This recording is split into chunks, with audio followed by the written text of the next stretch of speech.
A continuación, Perspectivas.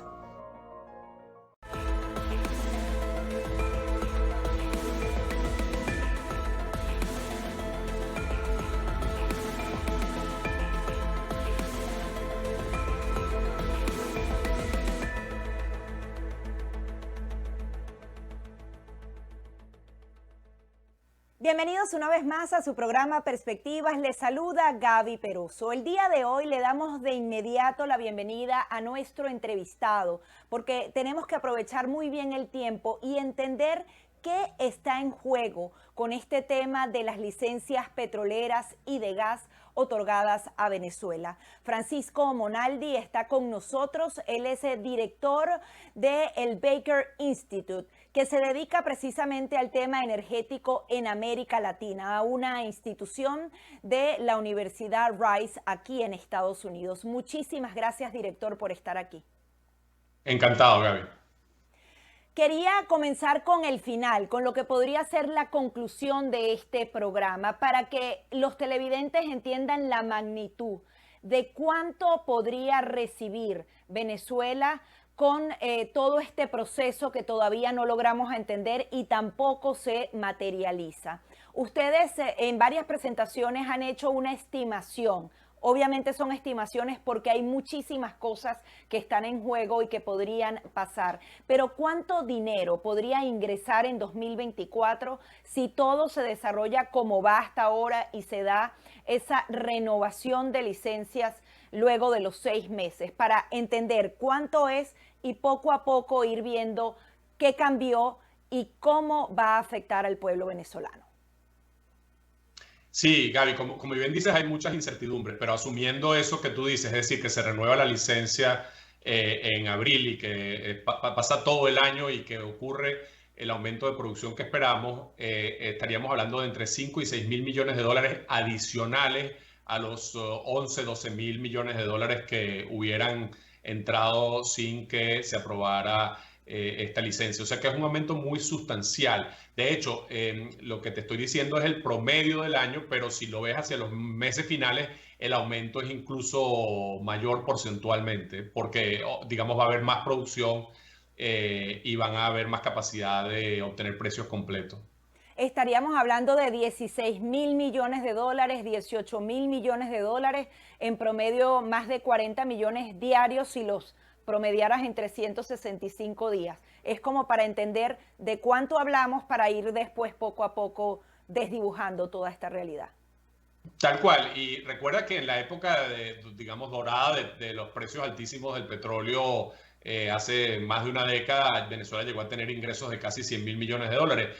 O sea que esto se puede ver como muy poquito, pero si lo comparas con el año 2020 y con el año 21 y 22, es un aumento muy considerable, como te digo, que casi 50% de ingresos adicionales.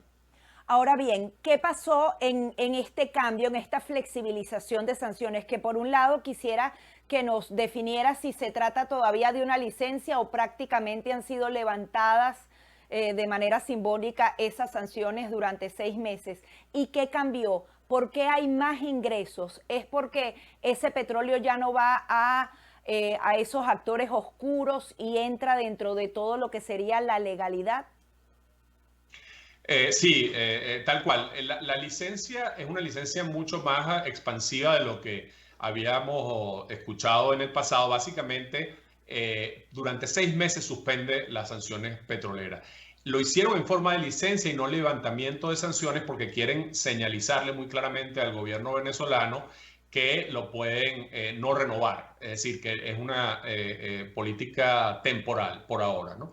Entonces, pero en la práctica, ¿qué significa eso? Como tú bien dices, que todo el petróleo que se estaba vendiendo en el mercado negro, que eran un poco más de 400.000 barriles diarios que iban a China, pero al mercado negro, con grandísimos descuentos, con todos estos mecanismos de apagar el GPS de los barcos, hacer trasvase de crudo, hacerlo ver como si fuera crudo de Malasia en China, todo esto ya no hay que hacerlo y entonces eso significa que el descuento, que Venezuela reportaba descuentos de 20% con respecto al Brent, al crudo marcador Brent, pero en la realidad, por todos los problemas que existían con todos estos intermediarios y lo que vimos con el escándalo de corrupción de PDVSA, los descuentos terminaban siendo de más del 40%. Entonces imagínate ahora, un barril de esos lo vas a poder vender a precio full. Y en particular, lo vas a poder vender a precio full en el mercado de Estados Unidos, que es el mercado más rentable porque los costos de transporte son los más cortos y tiene las refinerías más adaptadas para procesar el crudo venezolano. Entonces todo eso hace que fundamentalmente la razón por la que suben los ingresos no es tanto por el aumento de producción, sino por el aumento de lo que se puede cobrar por cada barril y además la velocidad, porque se van a cobrar mucho más rápido. Hoy en día esto era un proceso súper complicado, con trueque, etcétera. Estamos hablando de que ahora Venezuela incluso va a recibir algunos barriles por pronto pago, o sea, que se le van a pagar en el momento en que salga el crudo. Ahora bien, ¿hay algún tipo de porcentaje de cuánto dinero más podría entonces ingresar y de esta manera un poco más transparente con lo que era el pasado y luego de la creación de esta licencia que prácticamente es la apertura completa en el mercado petrolero? ¿Hay algún porcentaje que ustedes manejen de cuánto más? Sí, mira, obviamente depende, pero vamos a analizar un barril que iba al mercado negro en China y ahora va a Estados Unidos, puede tener un incremento muy alto de 80%, entre 70 y 80% en lo que obtiene. La cosa se hace un poco más complicada porque no todos los barriles van a ser enviados a Estados Unidos. Ya sabemos que la empresa estatal china está pidiendo a la PDVSA que quiere comprar 665.000 barriles diarios, es decir, de los un poco más de 400 que se enviaban ahora, ellos quieren comprar una buena parte. Sabemos que los indios también están queriendo comprar y sabemos que a PDVSA le ha costado redirigir todos los barriles a Estados Unidos por todos temas de cómo cobrarlos, dado que aunque las sanciones ya no están suspendidas temporalmente, todos los sistemas de pago son complicados para un país que fue sancionado. Entonces, por eso no estamos seguros de cuántos van a ir al mercado de los Estados Unidos y entonces en promedio va a ser menor que ese 70-80%. Hay otra cosa, las sanciones, el levantamiento temporal de sanciones no aplica para la empresa rusa, es decir, para la Petromonagas, que es la empresa en sociedad con los rusos. Y por tanto, los 90.000 barriles diarios que se producen ahí no van a poder ser vendidos en el mercado formal. Ahora bien, en el caso de China, por ejemplo, al régimen de Nicolás Maduro le conviene que ellos se lleven bastantes barriles de petróleo porque tengo entendido que allá hay deuda, hay dinero ahí que no le queda en el bolsillo al régimen, sino que más bien se tiene que usar para pagar una deuda china, ¿no? Sí, ese es un punto bien importante. Normalmente los barriles que van a CNPC, a la empresa estatal china, deberían amortizar deuda y así fue hasta que se impusieron las sanciones en el 2020, las sanciones secundarias, ¿no?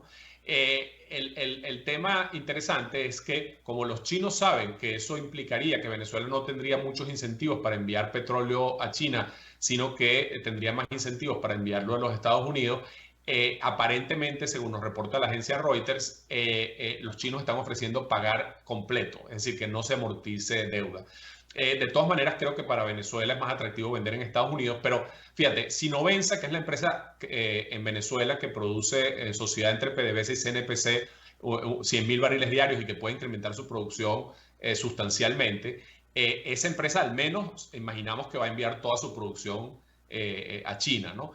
Y como tú bien dices, la deuda de Venezuela con China sobrepasa los 12.000 millones de dólares. Hay gente que piensa que incluso puede ser más hacia 15.000. Y eso obviamente hay que empezarlo a amortizar porque Venezuela ha dejado de pagar por mucho tiempo. Nos corresponde hacer una breve pausa, pero al regreso quería analizar contigo el tema de los costos de producción, lo que podría ser la inversión y qué podría limitarla, tomando en cuenta que estamos hablando precisamente de licencias limitadas a 6 meses, quizás a 1 año en una próxima renovación. En breve volvemos con más de Perspectivas. Ya regresamos con Perspectivas. Estás viendo Perspectivas. Continuamos conversando con Francisco Monaldi, quien es el director de Ibercare Institute, que se dedica justamente a todo el tema energético en América Latina. Quería que nos explicaras un poco cómo va el tema de los costos de producción. Hay algunas empresas, creo que básicamente las norteamericanas, que todavía tenían sede allí y que tenían algo ya de infraestructura. Sin embargo, hay otras que regresan y quizás hay otras nuevas. ¿Cómo se podría comportar ese tema del costo de la producción en suelo venezolano y además tomar en cuenta si esto podría generar empleo y generar que otras compañías venezolanas surjan y también puedan crecer en este nuevo entorno? Sí, mira, como te decía antes, el principal efecto es en precios, pero claramente también hay un efecto en producción, ¿no?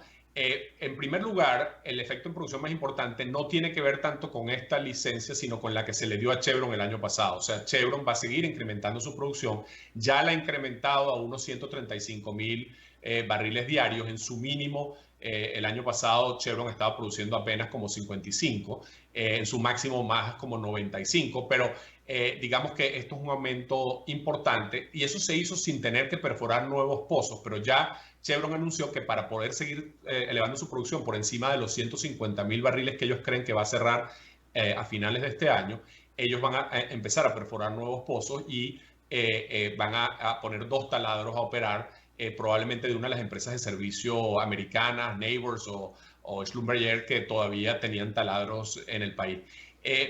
¿Qué más puede pasar en términos de inversión y producción?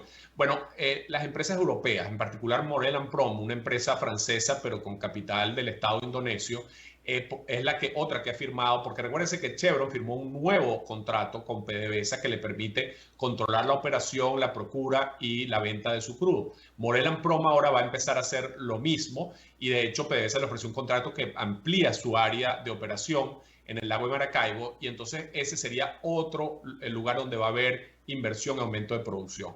Fuera de eso, uno se podría imaginar que Eni, Repsol y quizás una empresa pequeña, Perenco, francesa, también firmen contratos similares y eventualmente incrementen su producción. Y finalmente tenemos el caso de los chinos. Los chinos no van a tener probablemente una licencia específica y por tanto puede ser que ellos sean más cautelosos porque les preocupe que no se renueve la licencia en abril o al final del año. Pero si se diera todo esto, se podrían incrementar en algo así como 150,000 barriles diarios en la producción en el próximo año. E incluso un poco más el año siguiente si lo de los chinos se concretara, ¿no? Entonces esto vendría en adición a los incrementos de precio. En términos de costos, sabemos que los costos de producción de Venezuela han estado relativamente altos por las ineficiencias, pero siguen siendo competitivos. O sea, Venezuela tiene costos de alrededor de $15 por barril y Chevron, por supuesto, que lo hace bastante más eficiente que PDVSA, está pudiendo optimizar esos costos. Y eso debería generar actividad económica, ya la está generando tanto en el Zulia como en la región de la Faja del Orinoco, sobre todo en el estado Anzoátegui, y esto debería incrementarlo aún más. Pero es importante entender que por las incertidumbres que tú misma mencionaste de que no se renueve la licencia, no se va a dar un incremento, digamos, como el que se podría dar si hubiera claridad.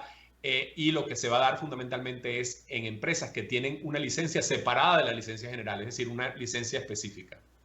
Ahora bien, el tema de la negociación está amarrado justamente a todas estas licencias petroleras. ¿Crees que es posible que esas sanciones se vuelvan a imponer en apenas 3 meses? ¿Y cuál sería entonces el impacto? E incluso el impacto al revés. Si solamente la das cada 6 meses, ¿hasta dónde la producción petrolera venezolana puede crecer? Sí, va a depender obviamente muchísimo de cómo avance la negociación política.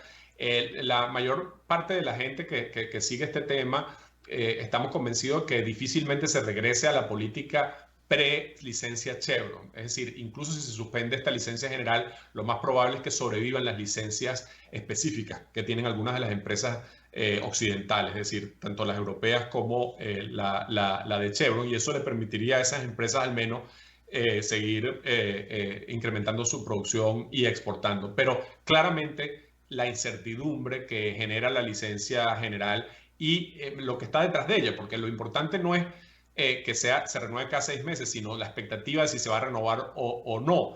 Obviamente sería muchísimo mejor que no hubiera que renovarla cada 6 meses.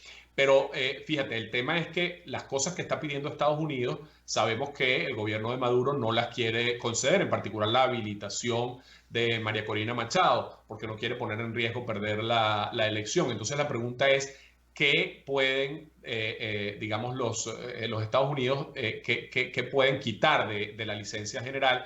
Yo estimo que al principio va a ser algo muy pequeño, por ejemplo, la licencia que le dieron a Minerven, a la empresa minera, pero después, si no se concreta que la elección en Venezuela es medianamente competitiva, que haya algún tipo de acuerdo que lleve a una elección que la oposición venezolana acepte y Estados Unidos acepte, entonces van a tener que indefectiblemente quitar algunos de los elementos de esa licencia general. Yo creo que van a dejar otras, pero sin duda eso afectaría al sector petrolero. Y en el caso de que, imaginemos que quitan todas las licencias, incluyendo las particulares a las empresas, entonces ahí no solamente la producción no subiría, sino que en el año 2025 tendríamos una caída probablemente en la producción en Venezuela.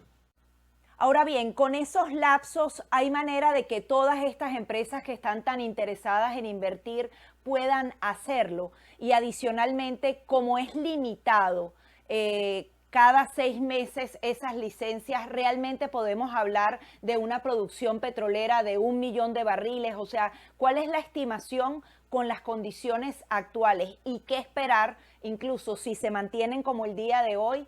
¿Cuánto podría ser esa subida? ¿200.000 barriles? Más o menos, ¿cuáles son las estimaciones al día de hoy o incluso si se revierten? Sí, si se mantienen las licencias y las cosas marchan, digamos, de manera que las empresas internacionales tienen la expectativa de que se van a mantener, entonces yo creo que se podría aumentar la producción por encima de 900.000 barriles de alrededor de los 750.000 que se producen hoy. Esto ocurriría fundamentalmente en las empresas, en Chevron, en las empresas europeas y quizás en la empresa estatal china. No prevemos un aumento importante en la mitad de la producción que opera PDVSA porque mi sensación es que el gobierno de Venezuela le va a quitar toda la plata posible a PDVSA para usarla para mejorar sus números electoralmente, ¿no? Como ha hecho el chavismo en el pasado. Incluso un riesgo que hay es que PDVSA le diga a Chevron y a Eni y a Repsol que parte de los barriles que le estaba dando ahora a ellos para mercadear, los prefiere mercadear PDVSA, porque ellos quieren cobrarse full, ¿no? Mientras que lo que le envían a las empresas hay una parte de pago de deuda, ¿no? Y de hecho eso ya pareciera que lo vimos en este último mes, cuando las exportaciones de Chevron a Estados Unidos bajaron un poco. Puede ser que sea una cosa temporal, pero en todo caso está digamos, ese riesgo de que PDVSA va a tratar de maximizar lo que toma en términos de ingresos y de eso pasárselo casi todo al gobierno venezolano. Entonces sí, eso sería la estimación entre 900 y 950 si todo marcha bien. Podría agregarse otros 100.000 más en el año siguiente y entonces superar al 1.000.000 de barriles diarios, quizás un poco más a 1.150.000 barriles diarios. Si en cambio se revertiera todo, estaríamos hablando de que la producción probablemente subiría a 800, a 850, pero después empezaría a declinar. Ahora bien, Nicolás Maduro entonces debería hacer las inversiones necesarias para poder llegar a más de 1 millón de barriles diarios. Sin embargo, su necesidad actual es tener efectivo por el tema de la campaña electoral y por las necesidades que ya se vienen sintiendo desde hace meses. ¿Crees que esa va a ser una jugada que va a impactar en esa producción petrolera? Sí, por eso es que mi impresión es que la única capacidad de incrementar producción la va a tener las empresas privadas, excepto los rusos que no van a ser beneficiarios de esta licencia. Yo creo que va a haber relativamente poca inversión adicional en PDVSA y eso significa que esa mitad de la producción no va a subir de manera relevante, ¿no? Ese ha sido el patrón histórico del chavismo, ¿no? Hoy en día Maduro tiene niveles de popularidad de 15-20%. Él tiene que subir esos números en cualquier escenario que se plantee. Él tiene que subir esos números de manera significativa, y los 5.000, 6.000 millones de dólares adicionales obviamente lo van a ayudar en esa tarea, pero él necesita sacarle en el año electoral prácticamente todo lo que pueda a la empresa estatal para hacer eso. Si después ya él estuviera tranquilo en el poder post elección y las sanciones siguieran, digamos, levantadas, entonces Maduro puede pensar en que PDVSA use ese flujo de caja para invertir, porque tendría sentido hacia futuro. Pero en este año electoral yo dudo mucho que dejen a PDVSA invertir. Nos corresponde hacer una nueva pausa, pero al regreso quiero analizar contigo otros dos puntos que son fundamentales. El tema del gas, hay mucha infraestructura que ya está lista, y también el tema del Esequibo y todo el tema petrolero alrededor de este conflicto. Continuamos conversando en breve con Francisco Monaldi. Ya regresamos con Perspectivas. Estás viendo Perspectivas. Bloque de cierre aquí en Perspectivas, y continuamos conversando con Francisco Monaldi. Él es el director del Baker Institute, que se dedica justamente a todo el tema energético en América Latina, de la Universidad Rice. Quería también que nos ayudaras a entender el tema del gas. Hay alguna infraestructura que ya estaba allí paralizada, hay unas que se van a negociar con islas, otras con Colombia. ¿Cuán efectivo y rápido puede ser entonces ese tema de la producción? Y adicionalmente entender cuánta necesidad tiene Europa y qué capacidad tenemos a que ese gas se venda rápido en el mercado. Sí, como bien dice, el tema del gas, aunque para el gobierno de Maduro no va a representar un ingreso importante, no tiene nada que ver el gas con la magnitud de ingresos que le puede generar el negocio petrolero, y además eso va a tomar tiempo. Ciertamente a los europeos les interesa muchísimo el gas de Venezuela, y podemos ver después el caso de Colombia. En el caso de Europa, el proyecto, digamos, más claro es que ya se le dio una licencia a Trinidad y a Shell para desarrollar el proyecto Dragón, que es un proyecto que había desarrollado PDVSA parcialmente muy cerca de una plataforma que tiene Shell del lado trinitario. Entonces solo que habría que conectar esos dos proyectos, y ya con eso se puede salir por las plantas de gas natural licuado que tienen los trinitarios con capacidad ociosa en este momento. O sea que para Trinidad es importantísimo obtener ese gas, para Europa también es importantísimo. Eso tardaría, ahora se está hablando antes se hablaba de 2 años, pero ahora de 3 años, a partir de hoy, en que podría empezar a producirse ese gas y a exportar a Europa. Al principio 150 millones de pies cúbicos diarios, luego hasta 300, 350 millones. Eso en ingresos, como te digo, no es tan grande. Estamos hablando menos de 100 millones de dólares al año a los precios que se están discutiendo, pero es importante para los europeos y geopolíticamente es importante. Y por supuesto sería la primera vez que Venezuela logra exportar gas después de que se ha venido hablando de esto desde el principio de los años 90, y los trinitarios desarrollaron toda su capacidad y nosotros no. En el otro lado tenemos el proyecto de Eni Repsol de Perla en Paraguaná, que es un proyecto más grande incluso que Dragón y que ya está produciendo, pero para el mercado interno. Y la idea ahí es reusar ese gasducto que se había usado para importar gas desde Colombia para exportar hacia Colombia. Ahí hay toda una serie de dificultades, primero geopolíticas, de que hay cierta resistencia en Colombia a depender del gas venezolano. Segundo, hay que hacer las inversiones para reparar el gasducto y para terminar una conexión entre Paraguaná y Maracaibo. Y eso puede tomar algún tiempo y presentar algunos obstáculos, pero sería muy bueno, muy positivo para Eni y Repsol poder exportar gas, y para PDVSA, por supuesto, también para Colombia. Colombia solo necesita gas en ciertas épocas del año, cuando tienen mayor consumo de electricidad, no es todo el año, pero sería una oportunidad interesante. Y más allá de eso, se hablan de 2 otras ideas: una de exportar gas de Perla hacia Europa, construyendo una capacidad de gas natural licuado. Eso puede tomar muchos más años y mucha más inversión, por lo cual es más improbable. Y la otra es la Unión Europea anunció la posibilidad de darle un crédito a PDVSA para recolectar el gas que se está quemando y venteando en el norte de Monagas y enviarlo a Trinidad. Eso no lo veo tan probable, pero puede ser que con ese apoyo de la Unión Europea pudiera tener sentido. Ahora bien, la Unión Europea, ¿por qué hace ese tipo de iniciativas? En primer lugar, quiere de alguna manera revitalizar el tema económico y por otro, la necesidad que tienen y sobre todo porque podrían haber aún más conflictos alrededor de ellos. Sí, los europeos están desesperados literalmente por buscar fuentes alternativas de gas natural licuado, dado que tuvieron que cortar su consumo de gas ruso. Y entonces eso los ha hecho buscar por todo el planeta, ¿no? Están buscando en el Mediterráneo, en el Mediterráneo oriental, están buscando en África, están buscando en Argentina y están buscando, por supuesto, en Venezuela. Y Venezuela, en el caso de Aragón, es uno de los proyectos que más rápidamente puede ejecutarse. Entonces, por eso es que hay ese interés tan grande de las empresas europeas. Y bueno, además porque hay 3 empresas europeas involucradas, Shell, Eni y Repsol. Adicionalmente, quería que también nos ayudaras a entender el tema que tiene que ver con el petróleo y el Esequibo. Creo que justamente eso fue lo que más interés despertó en el régimen de Nicolás Maduro, que prácticamente tenía abandonado ese tema.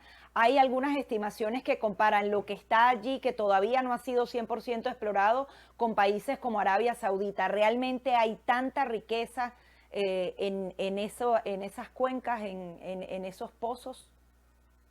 Fíjate, por ahora lo que se ha explorado es un pedacito, que es el pedacito que queda más al norte del territorio guyanés, que no está en disputa, ¿no? Aunque Venezuela hace sus proyecciones del mar territorial abarcando buena parte de esa área. Sin embargo, no se ha explorado toda el área más cercana hacia, digamos, la frontera actual con Venezuela, ¿no? Lo que se ha descubierto allí es muy impresionante.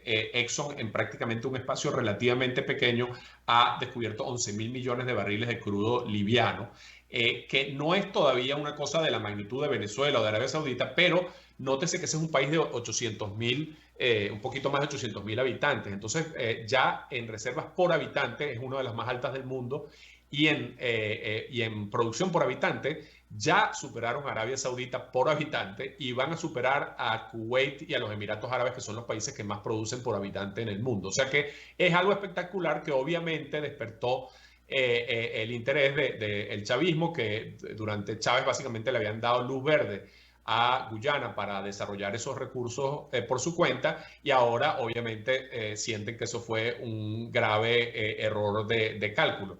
Creo que es importante entender que no es que esos barriles que están hoy en día en explotación sea fácil para Venezuela argumentar que están en su mar territorial, porque eso depende mucho de cómo se defina la línea, pero ciertamente sí abre la expectativa de que esos bloques que otorgó Guyana sí llegan hasta el borde de la frontera actual entre Venezuela y Guyana, y por tanto Venezuela no quiere que eso se desarrolle sin que Venezuela tenga o parte del control de esas aguas territoriales, o al menos unos beneficios. Por ejemplo, otros países en el mundo han hecho arreglos para que se desarrolle el sector, pero se dividan las ganancias. Por ejemplo, entre Arabia Saudita y Kuwait hay un territorio no delimitado con esas características. Ahora, de manera visto desde el punto de vista geopolítico y económico, a los países no les conviene a una Venezuela manejando ese petróleo, y vemos que Estados Unidos está del lado de Guyana. O sea, ¿qué podría pasar con los países? Porque aquí hay demasiados intereses y demasiados millones de dólares. Así es. Ahí además se da la paradoja de que lo que los guyaneses dicen es: pero si Venezuela tiene ya las reservas de petróleo más grandes del mundo, ¿por qué quiere quitarnos nuestras reservas, ¿no? Y ciertamente esto pone un dedo en la llaga, que es que ¿cómo es posible que Venezuela esté produciendo 750.000 barriles y Guyana vaya a producir más de 1 millón de barriles diarios con unas reservas mucho menores que las de Venezuela? O sea, nosotros nos hemos, digamos, sometido por nuestras propias decisiones a una destrucción de la industria petrolera, y no ha sido por la falta de reservas, ¿no? Entonces, y eso además obviamente tiene todo este componente que tú dices internacional. Hay que recordar que el consorcio que está produciendo en Guyana está conformado por Exxon como accionista mayoritario y operador, por Chevron y por la empresa estatal china Sinopec. Y eso genera todos unos intereses geopolíticos allí. Pero además, países como Brasil no quieren que se abra la caja de Pandora de la disputa territorial, ¿no? Entonces, ciertamente esto hace difícil para Venezuela, más allá del uso político de esto para tratar de Maduro de generar temas de unión interna y de división de la oposición, es relativamente difícil que logre sus objetivos de tomar una parte de esa riqueza petrolera en el corto plazo. Ya para concluir, ¿cuáles serían entonces los beneficios de esta nueva realidad? Por un lado, para el pueblo venezolano, si esa reactivación económica impacta de alguna manera a ellos, ¿cómo impacta la campaña presidencial? Porque cualquier candidato de oposición podría ir en desventaja. Y también cómo se benefician, por ejemplo, esas refinerías americanas obteniendo de nuevo ese crudo. Y si realmente esto impacta, hay quienes dicen, no, es que quieren bajar el precio de la gasolina en Estados Unidos. Venezuela tiene tanto poder y tanto petróleo como para lograr eso en apenas 11 meses que se van a dar las elecciones aquí en Estados Unidos? La respuesta corta a tu última pregunta es no. Venezuela agregando, porque lo relevante aquí que hay que entender no es que el petróleo que se redirija de China a Estados Unidos, sino cuánto agrega Venezuela de nuevo petróleo en el mercado. Y Venezuela no va a agregar, en el mejor de los casos, ni 0.2% del mercado mundial. Ahora, sí beneficia a los refinadores de la costa del Golfo en Texas y Luisiana, porque ellos están diseñados para procesar ese petróleo pesado y entonces quizás tienen ganancias un poquito marginalmente mayores, quizás afectan mínimamente el precio del diésel en los Estados Unidos, pero no es cierto que el gobierno de los Estados Unidos necesite a Maduro para bajar el precio de la gasolina. No es cierto que el gobierno crea eso y además no es cierto que eso sea lo que va a ocurrir. Ahora, en el más largo plazo sí a Estados Unidos le conviene que Venezuela no se cierre, de que el aumento de producción ocurra en el tiempo, porque mientras haya conflictos en Rusia y el Medio Oriente, eso es un gran riesgo para los Estados Unidos. Yo te diría que hoy, más bien la preocupación de Estados Unidos en el corto plazo con Venezuela es de la inmigración de venezolanos a Estados Unidos, y eso tiene más peso incluso que la parte petrolera, pero a largo plazo sí les importa la parte petrolera. En cuanto a cómo se benefician los venezolanos, bueno, lamentablemente la mayor parte del beneficio ocurre vía ingresos adicionales para el gobierno, y el gobierno probablemente los gaste de manera bastante ineficiente. Sí va a llegar cierto bienestar a los venezolanos, pero probablemente, como siempre ha pasado con el chavismo, con gasto que no es sustentable en el tiempo, que no lleva mejoras sostenidas de la calidad de vida de la gente, sino simplemente a un auge de consumo temporal. Sí es cierto que las inversiones de Chevron y de las otras empresas van a ayudar en esas regiones y algo van a ayudar a la economía nacional, pero fundamentalmente viene por este gasto público que sabemos que a la larga no genera resultados sustentables, y puede hacer, como bien dice, que genere un ambiente que haga desventajoso para la oposición. Recuerden, Chávez se gastó casi 18 puntos de déficit en el año de más altos precios del petróleo para ganar la elección del 2012. Maduro no puede hacer eso porque no tiene ni acceso a crédito ni tiene un ingreso tan grande, pero claramente va a tratar de hacer algo similar, generando cierto nivel de prosperidad y repartiendo dinero entre gente que él cree que puede movilizar a votar. Finalmente, ¿crees que el petróleo y el gas podría a futuro representar la libertad de los venezolanos? ¿Sigue siendo una ficha que se puede jugar a favor del pueblo? Mira, a pesar de la transición energética, Venezuela todavía tiene una oportunidad de oro de desarrollar sus recursos de petróleo y gas en la próxima década o dos. Yo espero que que eso termine ocurriendo luego de que en Venezuela ocurra algún tipo de transición a la democracia, porque de lo contrario muy difícilmente va a poderse aprovechar esa ventana de oportunidad que nos queda. Muchísimas gracias por todas estas conclusiones y estos números tan interesantes. Gracias a ti. Francisco Monaldi, quien es el director del Baker Institute de la Universidad Rice, dedicado al tema energético en toda América Latina. Hasta aquí nuestro programa Perspectivas.